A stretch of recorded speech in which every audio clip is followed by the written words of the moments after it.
بتاؤ کسی دن خلفائے راشدین کی خلافتیں چلی، کیا نبی نے کبھی تم کو اس دن عبادتیں کر کر اس دن عبادتیں بڑھا کر کے بتایا، یا کسی خلفائے راشدین میں سے کسی خلیفہ راشد نے تمہیں کر کر بتایا؟ اگر بتا دو صحیح سند اور صحیح ثبوت کے ساتھ، اس دن سے دیکھ لینا نبی سے محبت کرنے والے یا اہل التوحید کا ہمارا دعویٰ ہے، ہم تمہیں نظر آئیں گے تم سے پہلے۔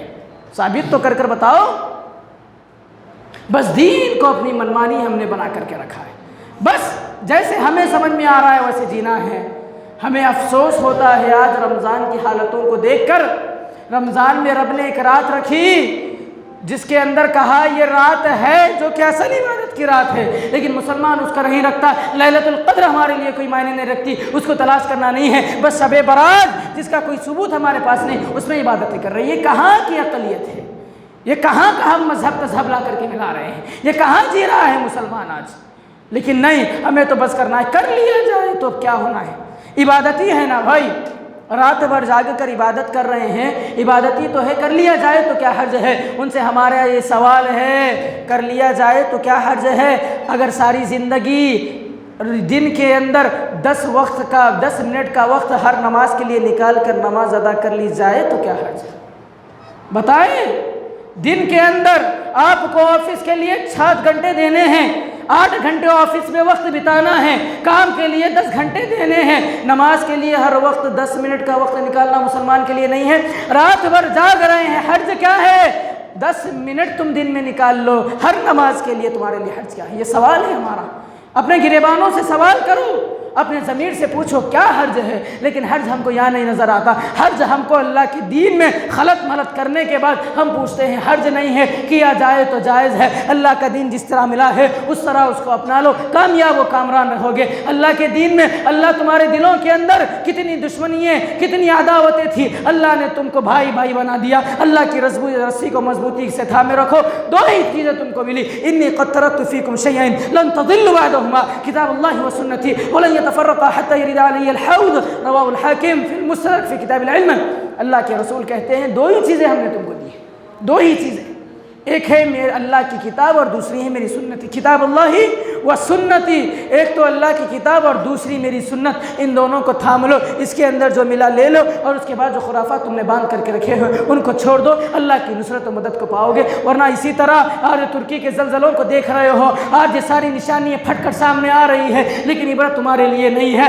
آج سارے واقعات کو دیکھ رہے ہو، پھر بھی مسلمان تعصبیت کو چھوڑنا نہیں چاہتا، پھر بھی مسلمان تفرقہ بازی میں پڑا ہوا ہے، پھر بھی اپنے مسئلے کو مناہج کو لے کر کے لڑ رہے ہو۔ اللہ کے دین کی طرف آ جاؤ، ورنہ یہ وقت قریب دور نہیں کہ اللہ کے عذاب کا توڑا تم پر بھی برسو۔ ہندوستان کے مسلمانوں آج حفظ و امان میں ہو، سلامتی میں ہو، وہ وقت دور نہیں۔ اگر اللہ کی نافرمانیاں بڑھتے رہی، اگر محمد کی نافرمانیاں بڑھتے رہی صلی اللہ علیہ وسلم، تو اللہ کا عذاب تم پر بھی آ ٹوٹے، اس بات کو ہونے میں دوری نہیں ہے۔ اللہ نے چاہا تو اللہ کسی بھی جانب سے عذاب کو بھیج سکتا ہے۔ اللہ کے عذاب سے ڈرتے ہوئے ہمیں دین کے اندر خرافات و بدعات کو ایجاد کرنے سے بچنا ہے، اور وہی تعلیمات کو اسی طرح سمجھنا ہے جس طرح محمد رسول اللہ ہم کو سمجھا کر کے گئے ہیں۔ اسی کے ساتھ میں اپنی بات کو ختم کرتا ہوں، اور دعا ہے رب العالمین سے کہ الہ العالمین تو ہمیں تیرے دین کو صحیح معنی میں سمجھنے والا بنا۔